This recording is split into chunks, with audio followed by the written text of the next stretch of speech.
Praise the lord. మన ప్రభు అయిన యేసుక్రీస్తు పరిశుద్ధమైనటువంటి నామంలో ఈ ఉదయకాలపు కృపావార్తను వింటున్నటువంటి మీ అందరికీ దేవుని పేరట వందనాలు చెల్లిస్తూ ఉన్నాను. అందరు బాగున్నారా?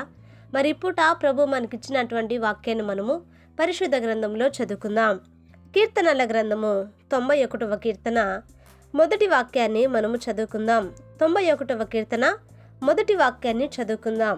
మహోన్నతుని చాటున నివసించువాడే సర్వశక్తుని నీడను విశ్రమించువాడు. హల్లెలూయా.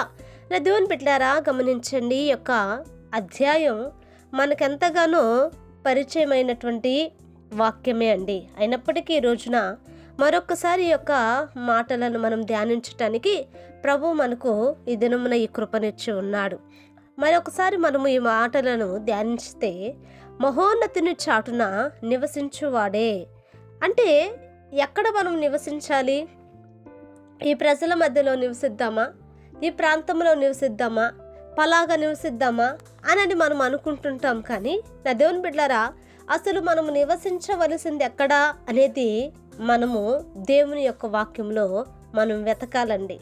దేవుని యొక్క వాక్యము ఏం చెప్తుంది అని మనము ఆలోచించినప్పుడు ప్రభు ఏమంటున్నాడంటే, మహోన్నతుని చాటున మనం నివసించాలి. హల్లెలూయా. నా దేవుని బిడ్డలారా, గమనించండి, ఎవరి చాటున మనం బ్రతకాలి అనంటే దేవుని చాటున, ఆయన రెక్కల చాటున. నా దేవుని బిడ్డలారా, ఆయనే మన ఆశ్రయము కనుక ఆయన చాటునే మనము నివసించాలండి. అంటే ఆయన నీడలో మనం బ్రతకాలి. ఆయన ఉన్న చోటనే మనం ఉండాలి.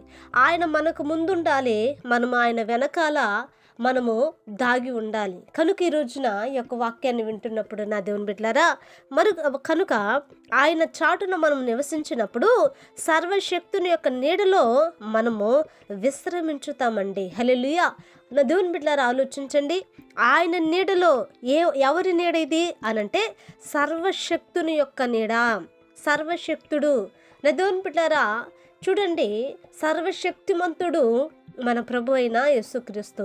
మరి ఆయన నీడలో ఎవరైతే ఉంటారో వారు మాత్రమే విశ్రమించి ఉంటారంట. అంటే సమాధానంగా కానీ, నెమ్మదిగా కానీ, సంతోషంగా కానీ, ఒక విశ్రాంతి కలిగినటువంటి ప్రశాంతమైనటువంటి జీవితాన్ని నా దేవుని బిడ్డలారా వారు కలిగి ఉంటారు. కనుక ఈ రోజున ఈ యొక్క వాక్యం వింటూ ఉన్నప్పుడు ఆయనే మన ఆశ్రయమని, ఆయనే మన కోటని, ఆయనే మనము నమ్ముకున్నటువంటి మన దేవుడని ఆయన గూర్చి నా దేవుని బిడ్డలారా మనము ఇటువంటి ఆలోచనతో మనము నడిపించబడగలిగితే నా దేవుని బిడ్డలారా ఇంకనూ కూడా మనము ఆయన నీడలో ఫలించగలము, ఆయన నీడలో అభివృద్ధి పొందగలము, ఆయన నీడలో ఇంకనూ మనము మరి దీవెనలతో నింపబడగలము. కనుక ఈ యొక్క వాక్యాన్ని పరిశుద్ధాత్మ దేవుడు మనకిచ్చినందుకే ఒక చిన్న ప్రార్థన చేసుకుందాం.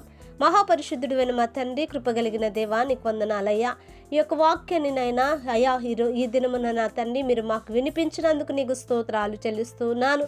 మరి ముఖ్యముగా ప్రభువా, ఇదిగో నా తండ్రి, నీ నీడలో మేము బ్రతకటానికి, నివసించటానికి అయ్యా నీవే సహాయం చేయమని ప్రార్థిస్తున్నామయ్యా. అవును నాయన, ఈ వాక్యం వింటున్న ప్రతి వారిని మీరు దీవించి ఆశీర్వదించి కృపనిచ్చి నడిపించమని యేసు నామమున అడిగి వేడుకుంటున్నాము తండ్రి. ఆమేన్. Praise the Lord. దేవుని కృప మీకు తోడై ఉండును కాక.